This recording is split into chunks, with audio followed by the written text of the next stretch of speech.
বিশ্বকাপের উত্তেজনার মাঝেই আর্জেন্টিনা ফুটবলের আকাশে নেমে এসেছে নতুন এক বিতর্কের ছায়া। মাঠে লিওনেল মেসিদের দুর্দান্ত পারফরমেন্স যেমন আলোচনায়, ঠিক তেমনি মাঠের বাইরের একটি অভিযোগও এখন বিশ্ব গণমাধ্যমের শিরোনাম। অভিযোগ উঠেছে শত শত মিলিয়ন ডলারের আর্থিক লেনদেনকে ঘিরে যুক্তরাষ্ট্রের তদন্তের মুখে পড়েছে আর্জেন্টিনা ফুটবল অ্যাসোসিয়েশন। আর্জেন্টাইন সংবাদ মাধ্যম লা নাসিওনের প্রতিবেদনের বরাতে একাধিক আন্তর্জাতিক গণমাধ্যম জানিয়েছে, যুক্তরাষ্ট্রের এফবিআই এবং ডিপার্টমেন্ট অব জাস্টিস প্রাথমিকভাবে আফার আন্তর্জাতিক আর্থিক কার্যক্রম খতিয়ে দেখছে। তদন্তে মূলত যুক্তরাষ্ট্রের ব্যাংকিং ব্যবস্থার মাধ্যমে পরিচালিত কয়েকশো মিলিয়ন ডলারের লেনদেনে কোনো অর্থ পাচার, ব্যাংক জালিয়াতি বা আর্থিক অনিয়ম হয়েছে কিনা সেটি যাচাই করা হচ্ছে। প্রতিবেদনগুলোতে বলা হয়েছে, তদন্তের কেন্দ্রে রয়েছে ট্যুর প্রোডেন্টার এলএলসি নামক একটি যুক্তরাষ্ট্রভিত্তিক প্রতিষ্ঠান, যেটি আফার আন্তর্জাতিক বাণিজ্যিক চুক্তি ও অর্থ লেনদেনে যুক্ত ছিল বলে অভিযোগ রয়েছে। তদন্তকারীরা এই প্রতিষ্ঠানের মাধ্যমে অর্থ স্থানান্তর, ধরন, সংশ্লিষ্ট ব্যাংক হিসাব এবং বিভিন্ন প্রতিষ্ঠানে পাঠানো অর্থের উৎস ও গন্তব্য বিশ্লেষণ করছেন।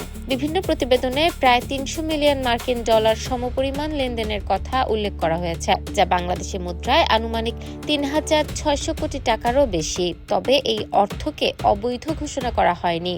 তদন্তের উদ্দেশ্য হল এসব লেনদেনে যুক্তরাষ্ট্রের আইন ভঙ্গ হয়েছে কিনা তা নির্ধারণ করা। এখন পর্যন্ত কোনো আনুষ্ঠানিক অভিযোগপত্র বা দোষী সাব্যস্ত হওয়ার ঘোষণা দেয়া হয়নি। প্রতিবেদন অনুযায়ী যুক্তরাষ্ট্রের তদন্তকারীরা ইতিমধ্যে কয়েকজন সংশ্লিষ্ট ব্যক্তির সাক্ষ্য নিয়েছেন। অভিযোগকারী ব্যবসায়ী গিয়ের্মো তোফোনিয়েকেও জিজ্ঞাসাবাদ করা হয়েছে বলে খবর প্রকাশিত হয়েছে। তদন্তকারীরা ব্যাংক নথি, অর্থ স্থানান্তর রেকর্ড এবং সংশ্লিষ্ট কোম্পানিগুলোর কার্যক্রম পর্যালোচনা করছেন। এদিকে আর্জেন্টিনা ফুটবল অ্যাসোসিয়েশন আনুষ্ঠানিকভাবে এসব অভিযোগের বিস্তারিত জবাব দেয়নি। আন্তর্জাতিক সংবাদ মাধ্যমগুলোর ভাষ্য অনুযায়ী তদন্ত চলমান থাকায় সংশ্লিষ্ট মার্কিন কর্তৃপক্ষ প্রকাশ্যে বিস্তারিত মন্তব্য করেননি। সবচেয়ে গুরুত্বপূর্ণ বিষয় হলো, এখন পর্যন্ত কোনো ব্যক্তি বা প্রতিষ্ঠানকে দোষী ঘোষণা করা হয়নি এবং কোনো ফৌজদারি অভিযোগও দায়ের করা হয়নি। এই ঘটনাকে ঘিরে ফুটবল বিশ্বে নানা আলোচনা শুরু হয়েছে। অনেকেই মনে করছেন, যদি তদন্তে কোনো অনিয়ম প্রমাণিত হয় তাহলে সেটি শুধু আফা নয়, আন্তর্জাতিক ফুটবলের প্রশাসনিক কাঠামোর জন্য বড় প্রশ্ন তৈরি করবে। অন্যদিকে আইন বিশেষজ্ঞরা মনে করিয়ে দিচ্ছেন, তদন্ত শুরু হওয়া মানে অপরাধ প্রমাণিত হওয়া নয়।